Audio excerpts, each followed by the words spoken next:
Vem desfrutar do amor de Deus, você e sua casa. Deixe Jesus, que é o Rei, entrar em teu coração. Vida melhor Ele quer te dar, restaurar seu lar. Paz e harmonia Ele quer trazer pra você. Vem desfrutar do amor de Deus, você e sua casa. Deixe Jesus, que é o Rei, entrar em seu coração. Vida melhor Ele quer te dar, restaurar seu lar. Paz e harmonia Ele quer trazer pra você. Deus alcançou e modificou toda a minha casa. Ainda que venha a tempestade, não nos abalará. Vida melhor Ele quer te dar, restaurar teu lar. Paz e harmonia Ele quer trazer pra você. Paz e harmonia Ele quer trazer pra você. Um bom dia. Que bom que novamente nessa manhã podemos celebrar culto a Deus. Eu quero iniciar lembrando uma palavra do apóstolo Paulo, a carta aos Romanos. No capítulo 3, o apóstolo Paulo escreve o seguinte: todos pecaram e estão afastados da presença gloriosa de Deus. Mas, pela sua graça e sem exigir nada, Deus aceita todos por meio de Cristo Jesus, que nos salva. Estimados, com essas poucas palavras, o apóstolo Paulo nos lembra de algo fundamental, né, da fé cristã. Todos pecaram. E o pecado é aquilo que nos afasta da presença de Deus. Aquilo que nos leva para longe da presença gloriosa de Deus. Todos pecaram. Somos todos pecadores. Essa é uma triste herança que nós carregamos. E com isso estamos todos afastados da presença gloriosa de Deus. Nosso relacionamento com Deus foi quebrado no Jardim do Éden. Mas, porém, contudo, entretanto, pela sua graça e sem exigir nada, Deus nos aceita por meio de Cristo Jesus, o Salvador. Pela sua graça, por amor a nós, por compaixão, por misericórdia, gratuitamente, Deus restaura esse relacionamento conosco, por meio de Cristo Jesus, por meio daquilo que Cristo fez por nós na cruz. É diante dessa palavra que nós iniciamos o nosso culto. E iniciamos nesse mês nossos estudos, nossas pregações, nossos cultos, pensando nos pilares da reforma luterana. E hoje queremos de forma especial refletir e compartilhar justamente sobre isso, sobre a graça de Deus. Que o Senhor Deus, Ele venha sobre nós e derrame o seu Santo Espírito. Baixa a tua cabeça, vamos orar. Amado Deus e Pai, nós te louvamos e agradecemos de forma toda especial. Por esse dia de vida, ó Deus, por essa oportunidade que temos. Te agradecemos, ó Deus, pelo teu grande amor dado a nós gratuitamente. Santo Deus, que tu estejas conosco nessa manhã. Que o teu Santo Espírito venha sobre nós e que a tua palavra faça o nosso coração arder, ó Deus, se alegrar por ti. Assim, ó Deus, nós também te pedimos. Venha sobre o Edson, ó Deus, e usa ele também como instrumento para o anúncio da tua palavra. Isso nós te pedimos, em nome de Cristo. Amém. Eu aproveito rapidamente para lembrar os avisos. Na terça-feira à noite, nós temos o estudo bíblico pelo YouTube estamos estudando o Credo Apostólico, a nossa confissão de fé. Você é nosso convidado. Também no sábado à noite, às 19h30, nós temos encontro de jovens aqui na comunidade Martin Luther.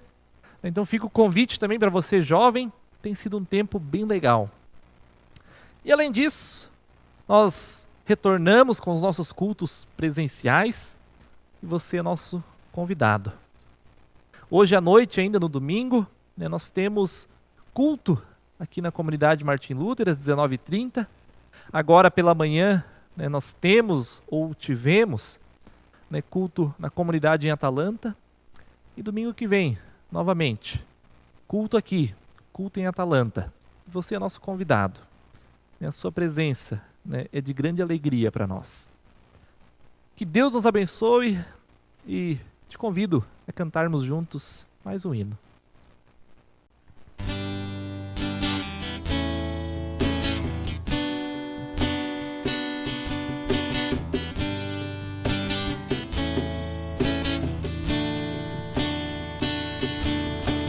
Dá-me a visão da tua glória, dá-me a visão de quem tu és, ó Deus. Abre os meus olhos para que eu possa ver que é de ti somente que eu preciso. Tira o meu prazer por este mundo. Mostra-me o prazer de estar contigo, ó Pai. Preciso tanto ver com os teus olhos. Vem me envolver com os teus braços. Faz-me morrer pra mim mesmo. Ajuda-me a viver para ti. Faz-me entender que és tudo que eu preciso. Eu sou teu, tu és meu Senhor.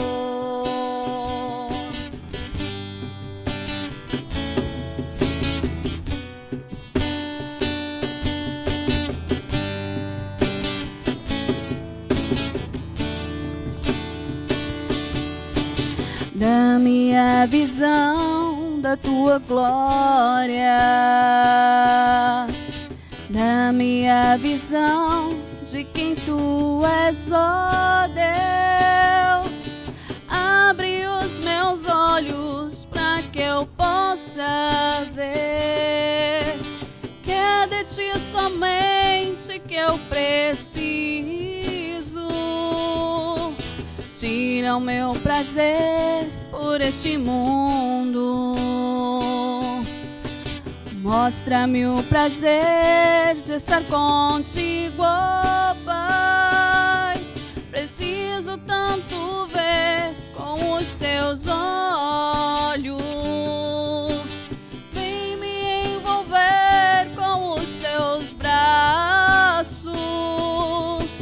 Faz-me morrer pra mim mesmo.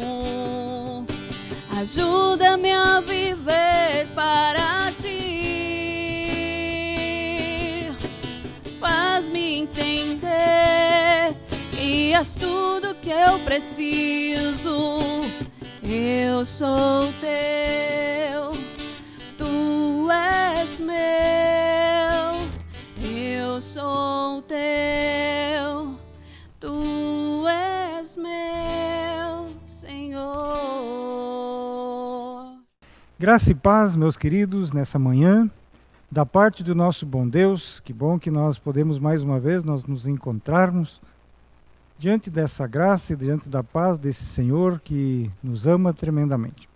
Como o pastor Mateus também já tem comentado, nesse próximo mês, ou nesse mês que nós estamos agora começando, arrancando nos seus primeiros dias, e que vai culminar lá no final do mês com a reforma de Martinho Lutero, nós queremos dedicar a temática dos nossos cultos sobre os pilares da reforma. Como já falamos hoje, ou então como já foi falado, hoje eu quero comentar com vocês e trabalhar com vocês um primeiro pilar, e esse pilar fala somente a graça.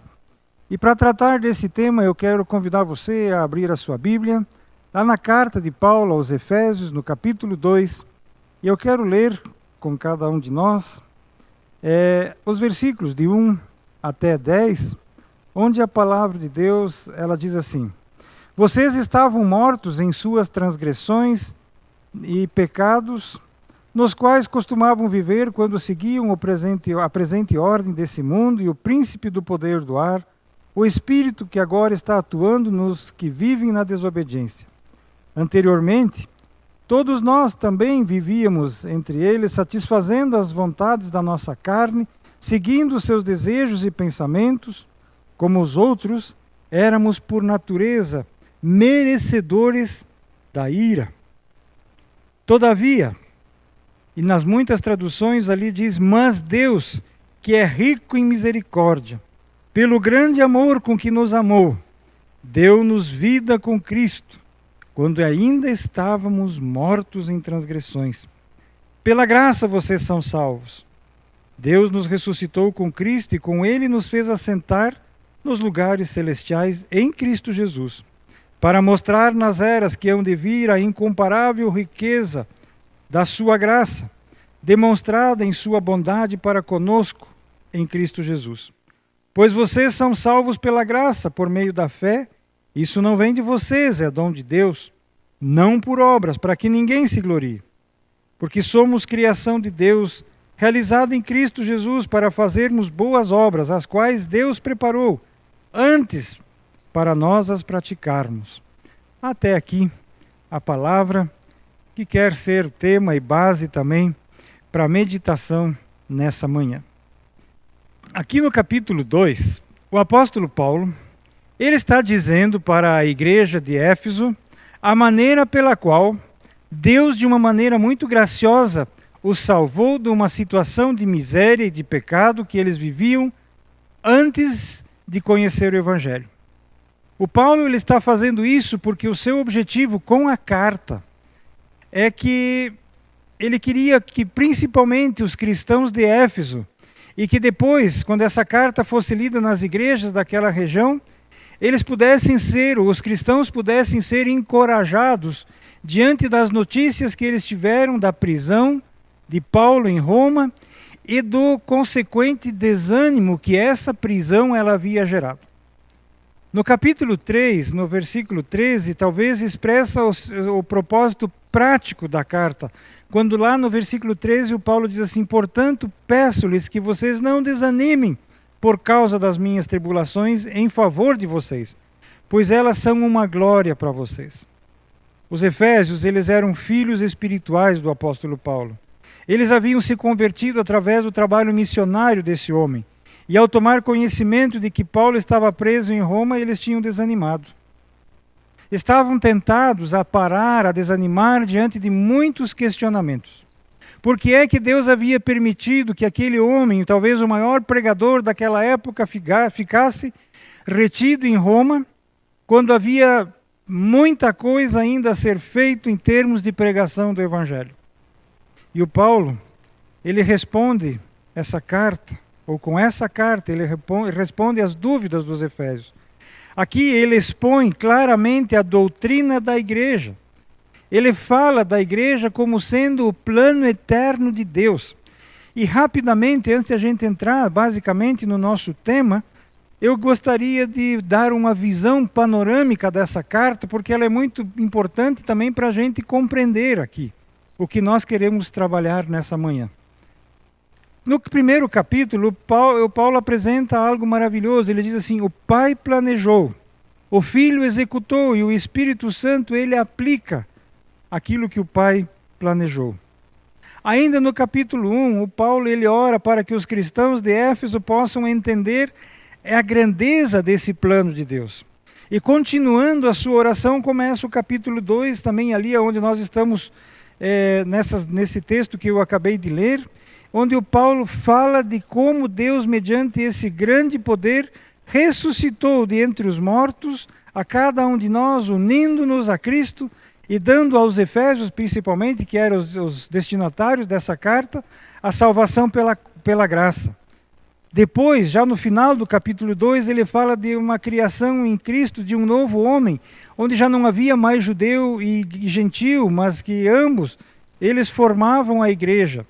Lá no capítulo 3, então, o Paulo fala do seu ministério. Nos capítulos 4 até 6, ele trata de questões muito práticas, como a unidade da igreja, dos dons espirituais, da santificação, da plenitude do Espírito Santo, da família, de batalha espiritual e muitos outros temas.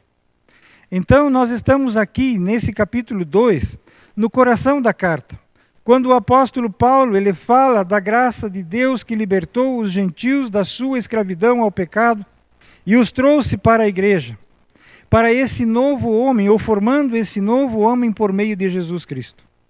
E o que nós vamos ver, então, em primeiro lugar, é uma exposição que o Paulo faz do estado que eles se encontravam quando o Evangelho os alcançou.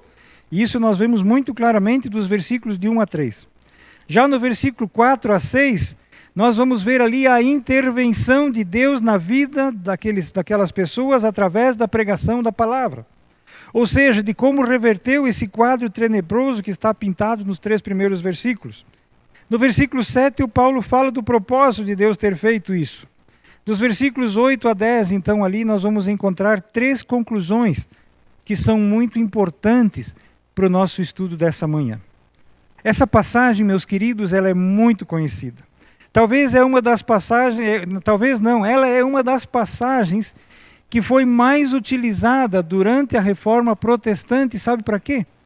Para enfatizar essa graça de Deus na salvação contra a ideia do mérito ou do esforço humano para que a gente pudesse obter a salvação. E por isso eu quero te convidar a que você, com muita atenção, acompanhe comigo essa sequência que o apóstolo Paulo ele está trazendo e está fazendo aqui. Antes de falar da graça de Deus, ele começa a falar da situação moral e espiritual em que os efésios se encontravam quando foram alcançados pelo Evangelho. A gente só pode entender a graça quando a gente entende o total estado de depravação e miséria da raça humana. Somente quando você percebe o efeito arrasador que o pecado tem e teve sobre as faculdades humanas, aleijando a vontade, aleijando o arbítrio, o conhecimento, danificando a nossa consciência, a capacidade de escolher, é que a gente vai entender porque que é necessário que haja a eleição das pessoas, a escolha das pessoas, que haja um chamado, que haja uma preservação dos santos, porque de outra maneira ninguém seria salvo. É essa sequência que o Paulo está seguindo aqui. Para falar da graça, ele primeiro vai falar da depravação total. E só depois é que ele vai explicar o que é a graça. O Paulo descreve essa situação trágica com 2 pensamentos ou com 2 figuras que eu quero abordar agora. A primeira figura, ou o primeiro pensamento de Paulo ao analisar a vida de pecado, ele fala que Deus nos deu vida quando nós estávamos mortos em nossos delitos e pecados. Essa expressão, ele nos deu vida, ela não está no original. Ela só aparece lá no versículo 5. Porém, alguns tradutores, ao fazerem essa tradução para a língua portuguesa, eles sentiram a necessidade de trazer o verso 5 para o início do capítulo 2, lá no versículo 1, para poder não só dar sentido na tradução, mas para mostrar com ênfase aquilo que o Paulo queria mostrar de maneira clara com relação a essa graça de Deus. A vida que o apóstolo Paulo se refere aqui e que Deus concede não é a vida biológica, mas é a vida espiritual. E essa é a primeira declaração que o Paulo faz sobre o estado em que eles estavam quando o Evangelho os encontrou. E através do Evangelho eles receberam vida espiritual e se tornaram então vivos para com Deus. Por quê? Porque eles estavam mortos. Estar morto é uma expressão absoluta, porque um morto ele não sente, um morto ele não pensa, o morto ele não vê, ele não enxerga, não se emociona, ele não chora, não se arrepende, ele não crê, também ele não se converte. Morto é morto. E nos meus 20 e poucos anos de ministério, eu posso dizer para vocês que eu não tive o prazer, porque não é uma coisa prazerosa, mas eu fiz alguns enterros, eu assisti a muitos velórios, e eu posso dizer em todos esses momentos, eu sempre tive uma visão chocante. Por quê? Porque a pessoa está ali no caixão, morta, ela recebe expressões de pesar da sua família, dos amigos, dos parentes. O viúvo ou a viúva, eles abraçam aquele corpo, aquele cadáver, beijam. O choro copioso a gente enxerga nas pessoas que o amam, derramando lágrimas muitas vezes sobre esse defunto, falando coisas e contando das histórias, mas o morto não vê. Ele não ouve, ele não sente absolutamente nada, ele não reage, ele não pisca os olhos, ele não fica vermelho, ele não treme, ele não dá sinal de qualquer reação. E essa é a figura que o Paulo está usando aqui para se referir a esse estado em que os efésios se encontravam. E não só os efésios, você e eu também. Este é o estado descritivo da raça humana antes de ser alcançado pela graça de Deus. Como resultado do pecado, nós estamos mortos para com Deus, significando que se Deus tocar em nós, nós não vamos sentir. Se Deus aparecer diante de nós, nós nem vamos perceber isso. Se nós ouvirmos, ou se Deus falar conosco, nós não vamos nem ouvir e muito menos reconhecer a voz de Deus falando. Primeiro, Deus tem que dar vida para que eu possa reagir, para que eu possa ver a Deus, para que eu possa senti-lo, para que eu possa ouvi-lo, para que eu possa obedecê-lo. O novo nascimento, ele precisa vir primeiro. Depois vem o arrependimento, a conversão e a fé. É Deus quem vem primeiro e Ele dá a vida. E Ele não vivifica momentaneamente para que você tenha uma oportunidade de decidir e aí acaba de novo. Não. O que nós precisamos e o que Deus faz não é dar um estimulante, um paliativo, um calmante ou água com açúcar. O que nós precisamos é de uma intervenção cirúrgica da parte de Deus. Tem que ser ressurreição, vida nova. É isso que Deus faz. E se Deus não fizer isso, nós vamos continuar mortos, sem reagir ao Evangelho que nos é pregado. E por consequência disso, nós vamos estar condenados ao inferno. O segundo pensamento de Paulo é que nós éramos escravos. Além de mortos, nós éramos escravos. E o Paulo apresenta agora 3 aspectos dessa escravidão. Nós éramos escravos do mundo, escravos do diabo e também escravos da carne, ou seja, dos desejos e pensamentos que habitam em nós. Quando ele fala escravos do mundo, ele está mostrando que antes do evangelho chegar em Éfeso, aquelas pessoas andavam em seus próprios delitos e seus pecados, e o principal é que eles achavam isso natural, normal. E eles também não tinham nem condições de reagir. Um exemplo dessa forma de viver nós podemos encontrar lá no capítulo 4, dos versículos 17 a 19. Ali o Paulo diz assim: eu insisto que vocês não vivam mais como os gentios que vivem na futilidade dos seus pensamentos. Eles estão obscurecidos no entendimento e separados da vida de Deus por causa da ignorância em questão, devido ao endurecimento do seu coração. Tendo perdido toda a sensibilidade, eles se entregaram à depravação, cometendo com avidez toda a espécie de impureza. Era assim que os efésios andavam. Era assim que os gentios andam, ou é assim que os gentios andam. E é assim que nós andamos sem a presença do Evangelho. Quem anda segundo o curso desse mundo vai se vestir exatamente como os seus heróis da mídia se vestem. Quem anda segundo o curso desse mundo vai pensar e falar do jeitinho que os seus heróis na internet falam e agem. Vão seguir a conduta e o jeito de fazer e de ser das pessoas desse mundo. E o pior de tudo é que eles vão fazer isso sem reagir, achando que é natural. Eles não têm possibilidade de escolha e, ironicamente, eles imaginam que são livres. A segunda escravidão é o escravo do diabo. O Paulo segue a narrativa e a situação não melhora, pelo contrário. Ali ele segue dizendo que seguem segundo o príncipe das potestades do ar. Veja a situação: mortos em delitos e pecados, andando segundo escravos desse mundo, ou segundo o curso desse mundo, e andando sob a influência daquele que aqui o Paulo chama de príncipe da potestade do ar, que atua nos filhos da desobediência. Potestade do ar são aqueles poderes aéreos ou poderes invisíveis. Eles são chamados poderes aéreos porque o ar ele é invisível. E está aqui se referindo claramente a Satanás, o chefe dos demônios. Ele é um anjo caído que traz consigo outros anjos caídos que têm o único e principal objetivo, a destruição da obra de Deus. Odeiam a Deus e querem corromper a raça humana e destruir tudo aquilo que eles puderem destruir. Eles são seres que não têm corpo, mas aqui o Paulo diz que mesmo eles não tendo corpo, eles são muito atuantes.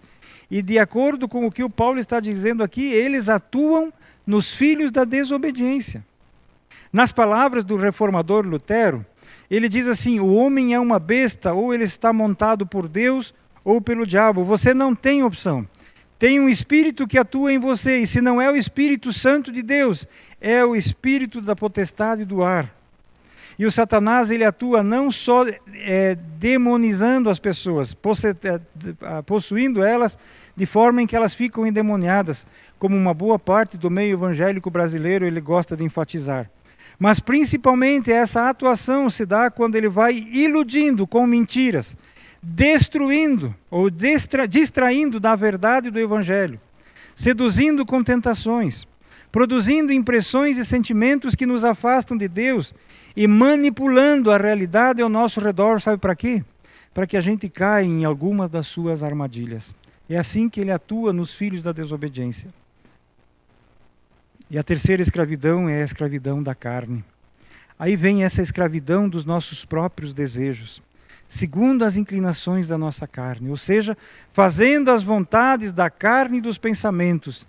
E a carne aqui não se refere a esse tecido que cobre o nosso esqueleto, mas se refere à natureza corrompida do nosso coração que procura sempre atender aos desejos da carne. Não há nada errado em a gente satisfazer os desejos da carne, como por exemplo o desejo de trabalhar, o desejo de descansar e repousar, o desejo de ter um lazer, de comer, de beber, de fazer sexo. São desejos naturais que Deus colocou em nós. O problema é que por causa do pecado, nós queremos satisfazer esses desejos de forma egoísta. E isso acontece geralmente da forma errada, com a pessoa errada, da maneira errada, no lugar errado e no tempo errado. E como resultado, nós desvirtuamos o propósito de Deus em todas essas coisas boas. Meus queridos, o Novo Testamento denomina esses desejos como concupiscência, que são aquelas paixões que você tem e que controlam a sua vida, que te levam a fazer determinadas escolhas. Basicamente, as nossas concupiscências são ter poder, ter dinheiro, fazer guerra e fazer sexo. Depois da queda no paraíso, sempre foi esse o desejo. E a diferença de hoje é que talvez antigamente a gente fazia isso em contato uns com os outros, e hoje se faz muito mais pela internet. Mas sempre foi assim. Ou seja, as pessoas na concupiscência da sua carne, elas vivem para si mesmo. Experimentam tudo o que esse mundo quer dar. E aí eles pensam que são livres, quando na verdade eles vivem somente para satisfazer egoístamente, de forma egoísta, os seus desejos mais corrompidos. Esta é a situação em que nós nos encontramos, mortos em ofensas e pecados, escravos do mundo, escravos do diabo e escravos dos desejos que habitam em nós. Não terminou. É mais coisa ainda. O Paulo piora um pouco mais. Lá no final do versículo 3, ele diz: Éramos por natureza filhos da ira como também os demais. Filhos da ira é a concupiscência, ou melhor, filhos da ira é a consequência normal de ser um filho da desobediência. E nós não somos filhos da desobediência por conta da desobediência dos nossos primeiros pais, do Adão e da Eva. Mas somos filhos da ira por causa das transgressões e delitos que nós mesmos cometemos. Nós estamos debaixo da justa ira de Deus. A ira de Deus não é a raiva humana, mas é a reação justa da santidade contra a desobediência das suas criaturas. A ira de Deus está sobre a raça humana. Mortos, escravos e debaixo da ira de Deus. Essa é a descrição que o Paulo faz aqui da situação dos Efésios. Antes da graça de Deus os alcançar, era assim. E agora eu quero perguntar para você, antes da gente prosseguir. Diante desse quadro, você consegue ver alguma situação em que a humanidade pode por si mesmo se reconciliar com Deus? Será que existe alguma capacidade em você e em mim para que a gente possa sair dessa situação e romper essas prisões e alcançar um estado em que Deus vai se agradar de cada um de nós? Por isso, meus queridos, é que é importante a gente compreender, e por isso é que eu gastei bastante tempo, para que a gente possa compreender e ver a nossa verdadeira condição de depravação total. Só então é que a gente vai apreciar o Evangelho. Só então é que a gente vai compreender a graça de Deus. Só então é que você vai entender porque a Bíblia diz que não é por obras, que não é por nada que você possa fazer e nem por aquilo que você deixa de fazer. Não é pela sua conduta, não é pela sua moralidade, não é porque o teu pai e a tua mãe são crentes. É porque você está morto e você está escravizado pelo pecado e você está debaixo dessa justa ira de Deus. Em segundo lugar, a gente precisa entender uma outra coisa. É que Deus não tem a menor obrigação de resolver o problema que nós criamos. Porque nós entramos isso por nós mesmos. Deus não tem o dever, Ele não tem a obrigação, ou não precisa ter uma motivação especial para resolver esse problema, que não seja simplesmente a sua livre e espontânea graça misericordiosa. Se a Bíblia terminasse aqui em Efésios, capítulo 2, versículo 3, estava justo. Que é exatamente isso que as pessoas que vão para o inferno e que estão no inferno, nenhuma delas vai poder um dia levantar a mão e acusar Deus dizendo assim, olha, eu estou aqui de maneira injusta, o Senhor me mandou para cá de maneira incorreta, o Senhor não me tratou com justiça. Todos os condenados irão reconhecer a justiça de Deus em serem condenados pelos seus próprios pecados. As pessoas vão para o inferno não porque Deus não as escolheu. O homem, ele é responsável, o ser humano, ele é responsável pelo seu estado de morte e escravidão e de condenação por conta dos seus delitos e dos seus pecados. Não adianta querer colocar a culpa ou essa conta nas mãos de Deus, porque a Bíblia nunca faz isso. Na verdade, quando a palavra de Deus, a Bíblia fala da graça de Deus, ela fala sempre da graça em termos positivos, de salvação, de misericórdia, que é exatamente o que vai acontecer no versículo 4, onde depois de dar destaque para a nossa culpa, para a nossa depravação, para a nossa condenação, Paulo, ele apresenta a graça de Deus e diz assim, mas Deus. São as duas palavras mais importantes do texto. Mas Deus aponta para a intervenção de Deus no quadro de miséria e de condenação da raça humana. Deus sendo rico em misericórdia. Misericórdia é você tratar uma pessoa exatamente do oposto que ela merece. É você mostrar compaixão e piedade, amor às pessoas, mesmo que elas definitivamente não merecem o mínimo dessa piedade e desse amor. Isso é misericórdia. Quero contar para que a gente talvez possa entender rapidamente um exemplo. Certa vez um pastor, ele contou que ele era um jovem pregador, ele começou como estagiário e ele decidiu ser evangelista lá no Nordeste.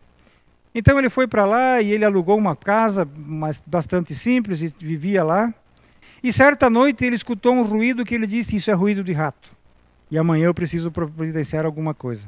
Quando ele levantou, ele viu que tinha algumas coisas ruídas. Ele procurou, achou, pensou, bom, vou varrer, vamos deixar assim por enquanto. Talvez o rato apareceu aqui, vai embora, não tem muita coisa aqui em casa mesmo. Passou mais um dia, novamente o rato, e ele foi passando, de repente esse rato começou a não só roer o resto de comida e essas coisas assim, de repente esse rato começou a atacar as roupas, os livros, e quando alguém ataca os livros de um pastor, ele aí toma algumas atitudes, né? E ele então disse, agora chega.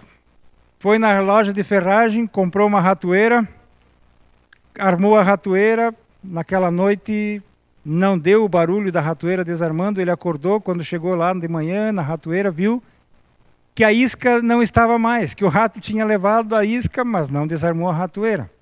E ele tentou isso por alguns dias e não tinha sucesso. Ele já estava ficando nervoso, ele já estava mais do que nervoso, ele estava irritado com esse rato, ele estava odiando esse rato. Ele desejava a morte do rato. Então aquelas pessoas que conviviam ali diziam assim para ele, olha pastor, esse rato aí, ele é um ratinho bem pequeno, menor que um camundongo. Ele tem o tamanho de uma barata e você não vai conseguir pegar ele com essa ratoeira aí porque ela vai bater por cima dele, nunca vai pegar ele. O nome desse rato é catita lá no Nordeste. E então eles providenciaram para ele uma ratoeira especial que era para pegar esse tipo de rato, colocou e naquela noite ele ouviu o barulho, deu o pleque. Ele levantou da cama velozmente, chegou lá na ratoeira, e de tão rápido que era o ratinho, ele já estava praticamente conseguindo fugir, porque a ratoeira tinha pegado só as duas patinhas de trás dele, do rato.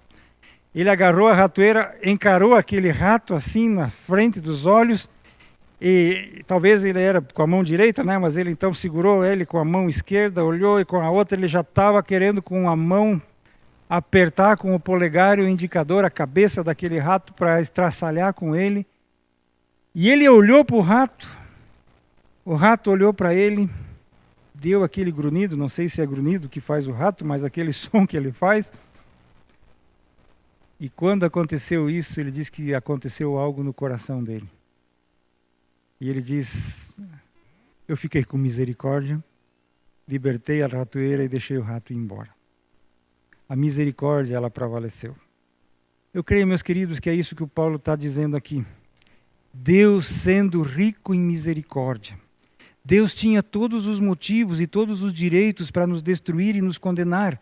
Deus, no seu poder e na sua santa ira, Ele poderia pegar a gente, simples seres humanos, e estraçalhar conosco. Mas Ele sendo rico em misericórdia, e o Paulo acrescenta, por causa do seu grande amor com o que Ele nos amou. E nós poderíamos agora ficar muito tempo falando do amor de Deus, mas nós queremos nos concentrar na graça. Por causa do grande amor com que Ele nos amou, Ele nos deu vida juntamente com Cristo. E Ele poderia ter nos dado condenação, Ele poderia nos ter dado a sua raiva, a sua ira, mas a sua grande misericórdia, sendo rico nessa misericórdia. E por causa do grande amor com o que Ele nos amou, então Ele nos deu vida juntamente com Cristo. E ele conclui, pela graça vocês são salvos. Graça, meus queridos, é Deus estendendo misericórdia e amor salvador a um povo, a gente como você e eu, que estamos debaixo da sua ira e que merecemos a condenação eterna por causa dos nossos pecados e transgressões. Note que ao descrever o que Deus faz a partir da sua graça e da sua misericórdia, no seu amor, e na sua graça para conosco, Paulo, ele reverte os efeitos da queda e da depravação. Se nós estávamos mortos em nossos pecados e nossos delitos, Deus nos deu vida. E ele explica que a vida é possível com Cristo por causa de Cristo, em virtude da nossa união com Ele. O Paulo já havia explicado lá no capítulo 1 que a morte de Cristo é a morte que nós assumimos por causa dos nossos pecados. Ele assumiu isso no nosso lugar. E a ressurreição de Cristo é a nossa ressurreição. Portanto, eu só posso receber a vida porque Cristo ressuscitou. Foi por mim que Ele morreu e foi por mim que Ele ressuscitou. Deus me deu vida juntamente com Cristo. Cristo é a fonte. E a sua graça, ela vai além de nos libertar da morte e da escravidão. Lá no versículo 6, ele diz que além de nos ressuscitar juntamente com Cristo, Deus nos faz assentar nos lugares celestiais. Vejam como Deus restaura. Se antes nós estávamos mortos, Ele nos ressuscitou. Se antes nós éramos escravos, agora, por causa de Cristo, nós estamos sentados à direita de Deus, juntamente com Cristo. Ou seja, nós não somos mais escravos, nós somos filhos. Por quê? Porque estamos sentados à direita de Deus juntamente com Cristo. Nós somos o seu corpo, a sua igreja. Isso é graça. Em Cristo, Deus reverte toda a obra e todos os efeitos da nossa condenação, da nossa queda e dos efeitos sobre nós. E a grande pergunta que vem é por que é que Deus fez isso, uma vez que Ele não precisava fazer isso. E isso nós vemos lá no versículo 7. Diz ali que Deus fez essas coisas para mostrar nos séculos vindouros a suprema riqueza da sua graça e da sua bondade para conosco. Deus sempre procura a sua glória. E essa é a sua maior motivação. Se fosse essa a minha maior motivação, isso seria pecaminoso, porque em vez de eu buscar a minha glória, e quando eu vou buscar a minha glória, então eu vou descobrir que sempre tem gente mais bonita que eu, e isso não é difícil de encontrar. Que sempre vai ter gente que prega melhor do que eu, e também não é difícil de encontrar. Que conhece muito mais do que eu, e também não é difícil de encontrar. Que é mais inteligente do que eu, também não é difícil de encontrar. Que é mais capaz do que eu. Então, para o ser humano, para uma criatura limitada e marcada pelo pecado, buscar a sua própria glória é impróprio, é imoral, é pecaminoso. Mas Deus é o único que não tem ninguém semelhante a Ele, ninguém maior do que Ele. Portanto, Ele pode livremente buscar a sua glória. Para mostrar a sua glória nos séculos vindouros. Ou seja, lá no novo céu e na nova terra, onde todas as perguntas vão ser respondidas e praticamente com essa sua resposta, para mostrar lá no céu, nos séculos vindouros, a sua glória. Para que lá, diante do trono de Deus, nós possamos, diante de toda a nossa história, olharmos para Deus e dizermos assim, que Deus maravilhoso, que Deus sábio, que plano sábio e maravilhoso foi concedido por esse Deus. E todos vão o adorar de eternidade a eternidade. E para finalizar, meus queridos, o Paulo tira aqui 3 conclusões e eu quero correr para elas ainda. A primeira conclusão. A salvação que liberta de toda a tragédia exposta nos versículos de 1 a 3 é um presente. E por ser um presente, o doador precisa ser exaltado e glorificado. Porque não existe um programa que a gente possa criar ou cumprir para que a gente se livre da condenação imposta pelo pecado. Essa salvação ela é dada gratuitamente pela fé, e isso inclui a própria fé. Mas a fé é algo que nós queremos ver no nosso próximo culto. Todo esse sistema, todo esse plano não vem da gente, é um presente de Deus, é um presente gratuito, é algo que é dado sem querer nada em troca. É uma dádiva de Deus. Paulo diz que é pela graça e não por obras e não por méritos, pela razão que já está exposta. A segunda conclusão é consequência dessa primeira, para que ninguém se glorie. Se eu puder chegar no céu e dizer que de alguma forma eu participei da minha salvação, Deus será obrigado a repartir a sua glória comigo. Se ao chegar eu disser que eu estou ali porque eu decidi, em parte isso não é mentira, em parte isso é razão. Porque eu preciso tomar a decisão. Deus não toma essa decisão por mim.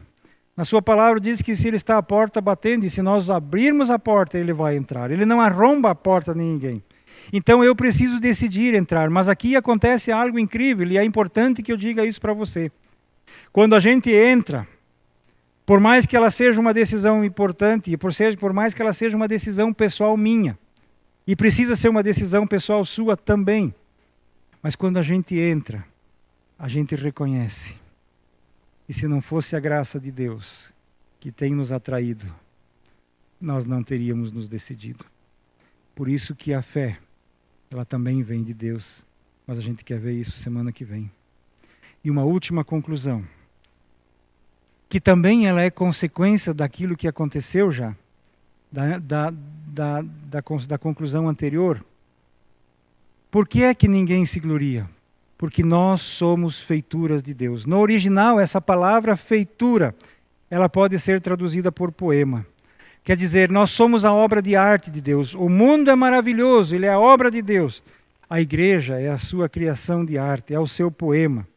Em Cristo Jesus, Nós fomos criados para as boas obras, porque a essa altura o Paulo já imaginava que alguém poderia dizer o seguinte: como é que fica com o meu comportamento?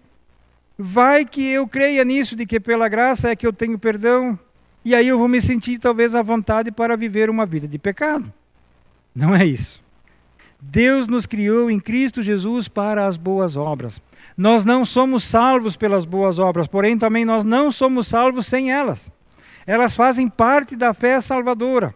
Elas fazem parte da graça. Quando Deus muda o nosso coração, quando Ele nos liberta do mundo e do diabo, e também dos desejos da nossa carne, então Ele introduz um novo princípio de vida em nós e Ele nos leva a obedecer a Deus graciosamente, voluntariamente, como gratidão e como expressão de amor a esse Deus que nos salvou, a esse Deus que nos deu vida. Não para ganhar a salvação, porque claramente ela vem pela graça, mas para viver em gratidão a Deus. Fomos criados para as boas obras.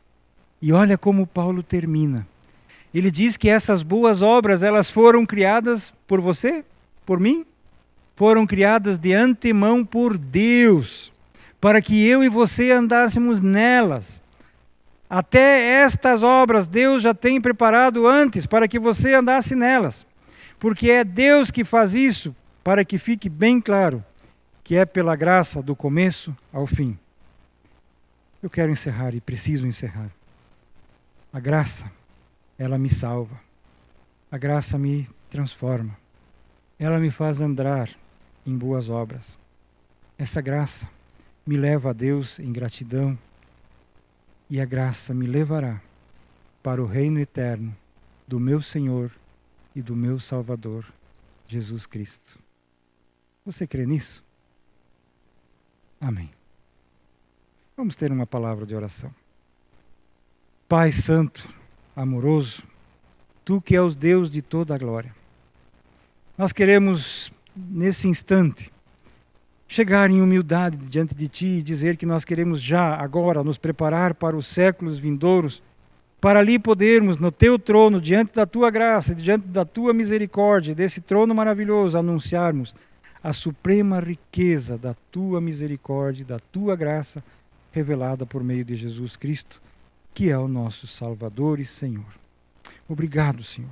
Nós Te agradecemos por esse pilar maravilhoso que foi levantado pela reforma, no qual nós podemos alicerçar a nossa vida e entender que a gente não fez nada e que se não fosse a Tua ação de começo ao fim, nós ainda estaríamos perdidos.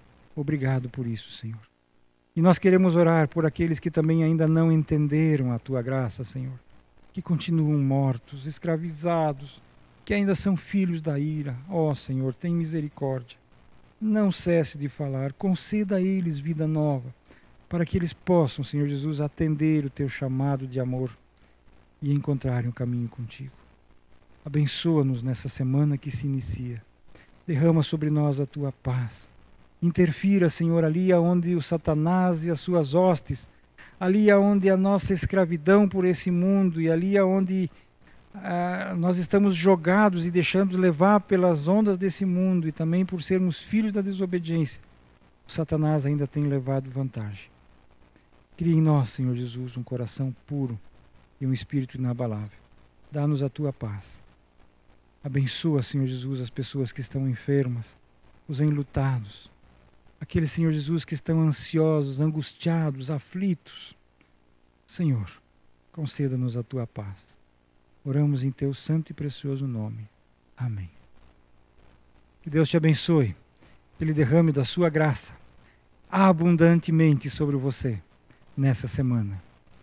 Um bom domingo a todos vocês.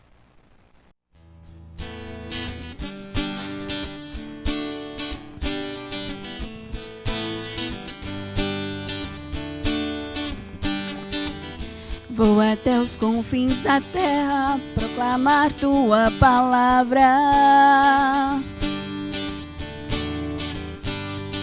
anunciar o amor de quem morreu e se entregou por mim.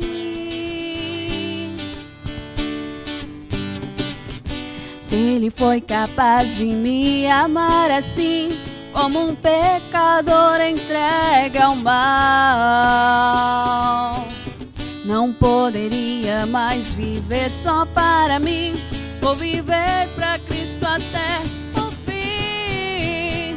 Vou viver pra glorificar ao meu Rei amado Salvador.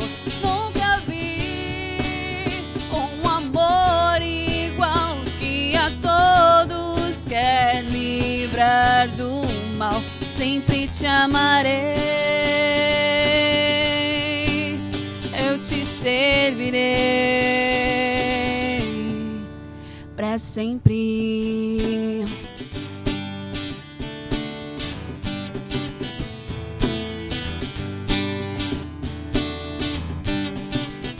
Vou até os confins da terra proclamar tua palavra, anunciar o amor de quem morreu e se entregou por mim.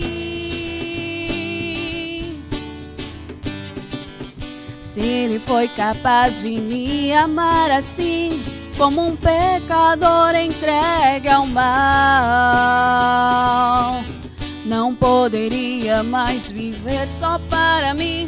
Vou viver pra Cristo até o fim. Vou viver pra glorificar ao meu Rei amado Salvador. Nunca vi um amor igual, que a todos quer livrar do mal. Sempre te amarei e te servirei. Vou viver pra glorificar ao meu Rei amado Salvador. Nunca vi um amor igual, que a todos quer livrar do mal. Sempre te amarei e te servirei. Sempre te amarei e te servirei para sempre.